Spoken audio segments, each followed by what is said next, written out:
Okay, you guys, so this is part 3 of the paycheck budget tracker. So, like I said, I'm just doing it in parts instead of long videos so I can cut time. This is part 3.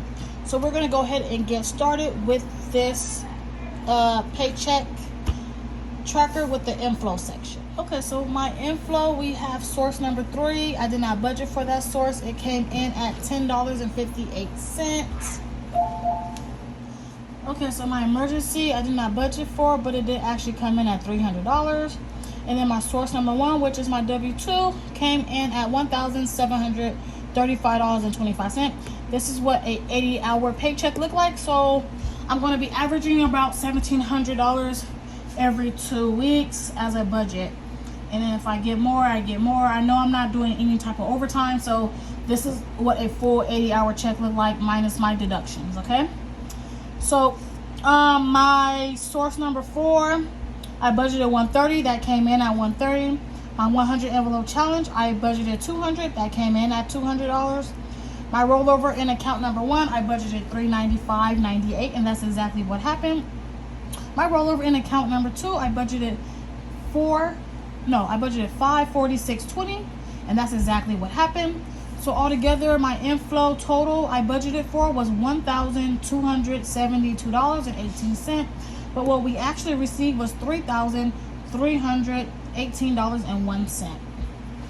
So this is the paycheck date for August 29th. This is my last paycheck of August. So I went ahead and just used it for August. And then whatever I have left over, I'll just roll it over into September, okay? So for my Ring alarm system, that was due on the 22nd. I budgeted $200. It came out at $199.98. For my renter's insurance, that's due on the 24th. I budgeted $24.08, and that's exactly what happened. My Apple Storage due on the 26th. I budgeted $9.99, and that's exactly what happened.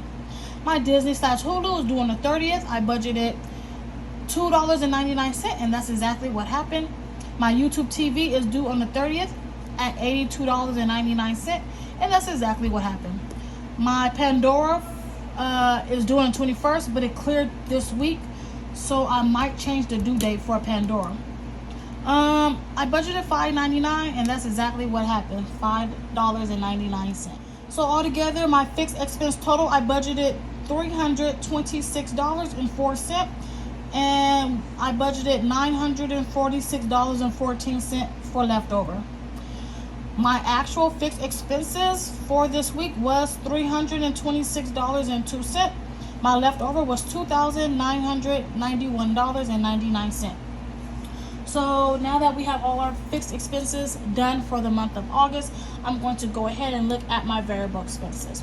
So for my gas, I budgeted $50. Household, I budgeted $0. Food out, I budgeted $40. I budgeted me $0. My daughter $0. My son $0. Miscellaneous, I budgeted $100, and groceries, I budgeted $50. Altogether, my variable expense total, I budgeted $240, and I had budgeted a leftover of $706.14. So what I actually had left over for my variable expenses was $2,991.99. For gas, I actually spent $34.76. For household, I spent $0. Food out, I spent actually $33.43. For me, I went over budget. Me and my son, we needed glasses. We went to the eye doctor, we needed glasses. I did have to pay out of pocket. So for me, that was $242.79. My glasses were $199, and the rest was, for me. My daughter did receive $15.99. My son received $109.99. His glasses were $99, and then whatever else I spent money on him for.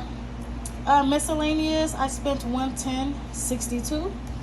Groceries, we spent $185.41. So altogether, we actually spent $732.99. That gave us a leftover of $2,259. Okay, so now we're going to go ahead and look at my sinking funds.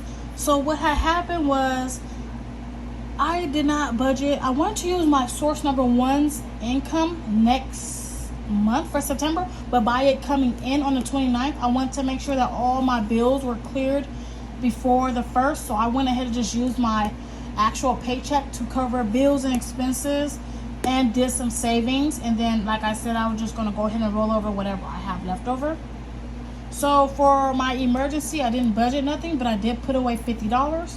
My car maintenance, I did not budget for nothing, and I did put away $50. And then my land, I saved that in my core savings. I did put $100 away. So every time I get paid, I have to put away half of my rent, half of the lawyer's bills, and half of my car insurance. I also save $200 out of that paycheck to make sure I am saving for my future needs as well. So altogether, our sinking funds total is $200. That did leave us with $2,059. I didn't put nothing away for extra debt. So what I budget for, I budget $706.14 to be left over to help us pay for next week's bills. So in account number 1, I did have a budgeted amount of $371.90. And roll over in account number 2, I did have a budgeted amount of $334.24. You guys, my pens be acting up. I don't know why. Let me see. Okay, so yeah, so in account number 2, we had a budgeted rollover of $334.24. That gave us an extra savings total of $706.14. Okay, so what we actually have to help us pay for next week's bills, in account number 1, we have $877.73. And in account 2, we actually have $1,181.27 to help us pay for next week's bills. Okay, so altogether we're rolling over $2,000 and we're rolling over $2,059 going into September. Okay, so this is the end of part 3. I'm going to go ahead and do a budget closeout for the whole month of August, and then we're going to start September. Okay, you guys. So I would like to thank you guys so much for joining me today in this 3-part series of me closing out like the weeks of August. And then now I'm just going to go ahead and do a video for the whole month of August. We're going to go ahead and close it out completely. All right, you guys. Thank you guys so much again for watching. Until next time, you guys take care. Bye-bye.